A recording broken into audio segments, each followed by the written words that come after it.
Hi everyone. um, sorry, this is my third vlog, um, and I said on my last one that I was going to try and talk a bit about the things that I have done or the things that I used to do um, to get rid of anxiety. Um, so I'll just try to focus on that, um, because anxiety is generally an unwanted experience. It's not a nice experience, but it is also something that's kind of normal for most people.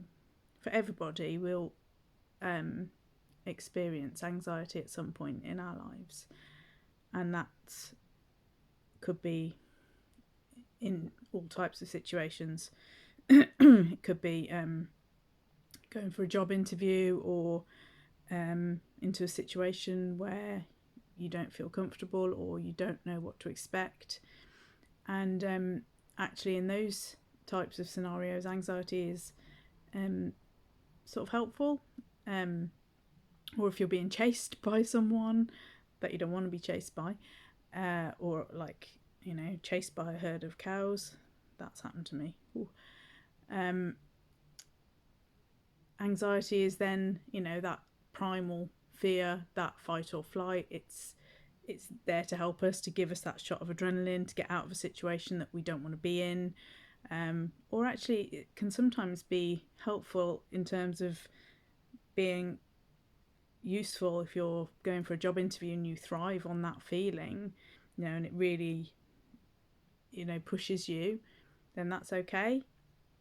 It only becomes a problem when that feeling of anxiety causes you distress. Um, if it's not causing you any distress and you get a normal, regular level of anxiety in certain situations, that's fine. That's okay. Um, but for people like me, and lots of us that suffer, you know, bad anxiety and anxiety in all types of situations that aren't ones where you really want to feel it, um, you will probably find, like I have been doing, that you do things to get rid of it. And I didn't realise until I went into some group therapy that I'd been doing so many things to get rid of anxiety. So when you're suffering with it, can and will bring with it emotions, um, and most common and most often those emotions are, for me, it was anger. Um, that was my real overwhelming emotion. There's no reason for that. I'm not a violent person or a particularly angry person, but that's just an emotion that showed up for me. And what made it worse was that I didn't like it. Um, you could feel guilt, guilt over things that are kind of irrational or out of your control. You can feel hopeless. You can feel sad. You can feel jealous. There are lots of negative emotions that come around. Um, but also, as well as anger, for me, the main thing was fear.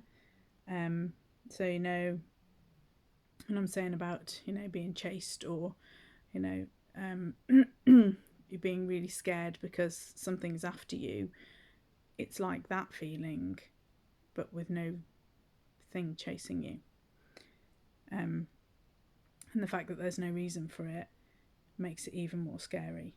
And it's really difficult to explain that unless it's happened to you. If if this has happened to you and you've had that feeling or have got that feeling, then yeah, that's what I'm talking about.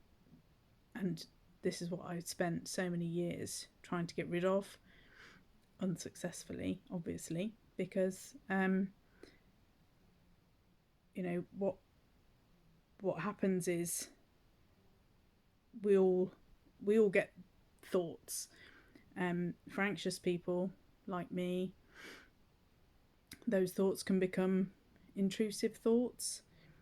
So they can take over. They can be irrational, or they can be realistic. They can be repetitive. They can be things that you just can't stop thinking about, or they can be things that you think are wrong. They could be so real that you totally believe them and you can't think in any other way. For me, my main intrusive thoughts that I had most recently, well, probably actually on and off throughout my life, were around health. So I have been utterly convinced, and I know a lot of people have been as well. A lot of people think in this way, but can kind of brush it off. But for me, I thought that that I must have some sort of like horrendous illness, and that sort of at certain times has really taken over. The fact that I haven't died of any horrendous illness makes it obvious that I haven't ever had anything, and that should be enough to convince me that that's kind of an irrational thought. But when you're stuck in the cycle of anxiety, as I had been for, like I said before, like 30 odd years, it's difficult to see what the truth really is, and that's when those thoughts become intrusive. As well as emotions and thoughts, there are also physical sensations in anxiety, and again, they could be so varied for different people. You would experience different physical sensations. Mine were all based around hyper awareness, and I'm not going to focus too much on that because that is more about my OCD, which I'll talk about separately. But when I'm feeling anxious or having a bad time, or even in a panic attack, physical sensations for me are always around breathing, which they are for most people. If you're having a panic attack, you feel like you can't breathe. But for me, quite a lot of the time, I have a hyper awareness around breathing, which is kind of difficult to explain, and I'll talk about it more another time. And also other bodily functions that are automatic, like swallowing. That's a massive theme for me. Blinking, heartbeat, all of those kind of things become really difficult to deal with for me. It might be similar for yourself or people that you know, and it's just to say, just being aware of the massive difference in people's thoughts, people's physical sensations that they suffer, doesn't make them any less real or relevant to their journey. So when I was doing my acceptance therapy, it was so interesting to realise and actually look at and acknowledge the things that I'd been doing for so long and the strategies that I'd adopted to try and manage or get rid of this horrible feeling, because that's what it is. It's such a horrible feeling that you will do anything to get rid of it. So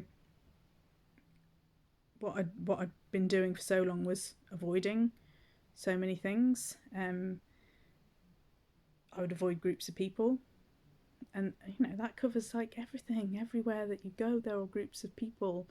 But my anxiety had got so bad so many times that I would avoid groups of friends. When I was at college, there would be years where I didn't go out. When I was at uni, it kind of took over, and for periods of time there, I was really isolated. I didn't want to go to crowded places. Like, I mean, I still don't like going into town. I don't like crowded places.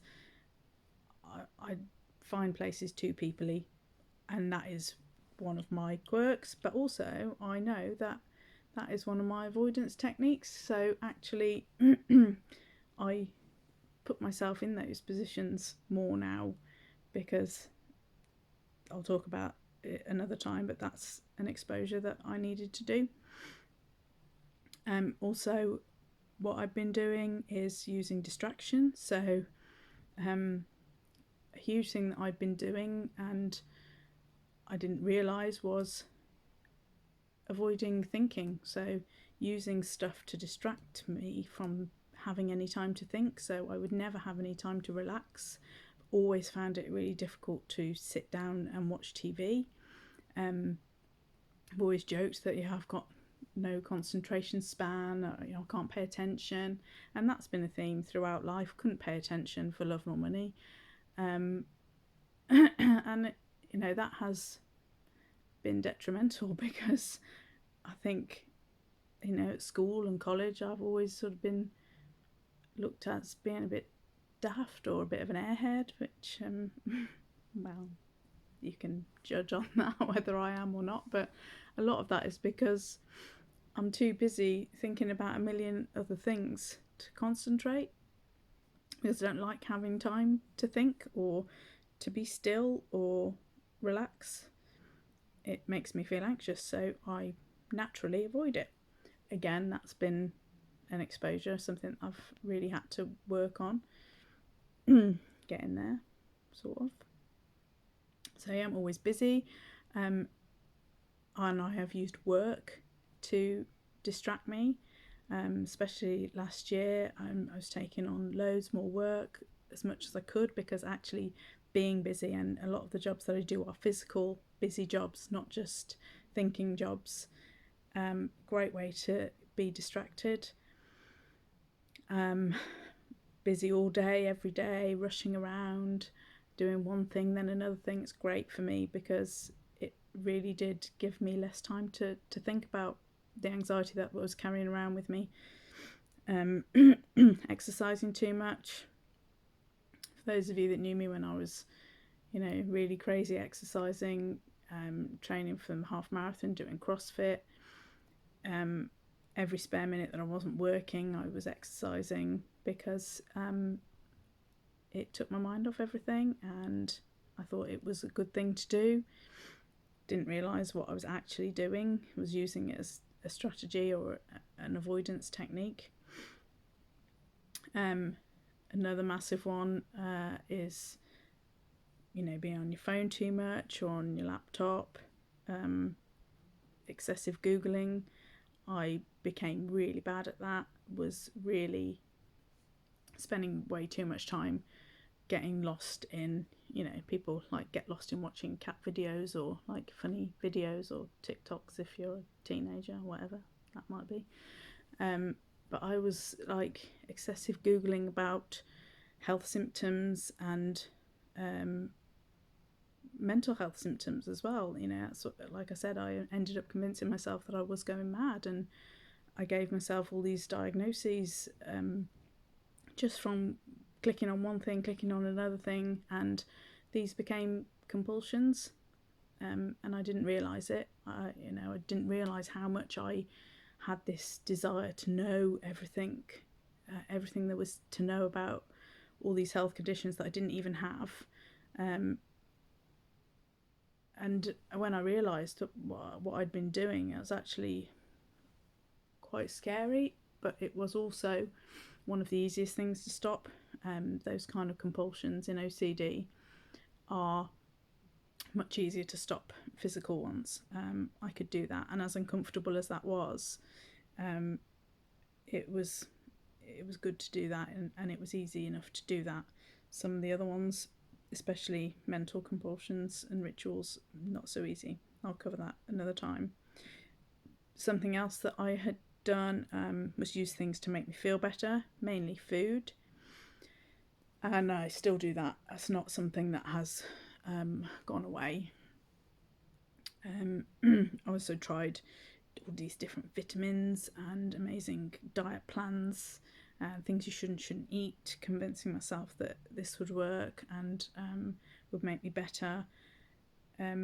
Obviously, things like that didn't work, and my relationship with food is still not great, even though I understand a lot more about what I do and how I use it sort of as a reward and things like that.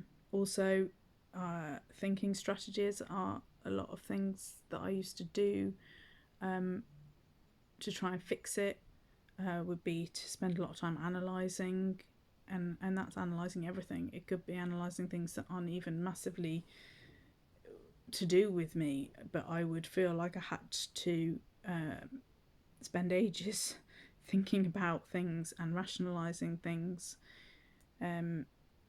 all just to make it go away, because once I found the answer I would find relief. And it's like Googling to find the answer, then you've satisfied that curiosity and you'll feel better. But for those of us that suffer in this way with anxiety, and especially with OCD, there is no fix, there is no answer, so you're just perpetuating the cycle.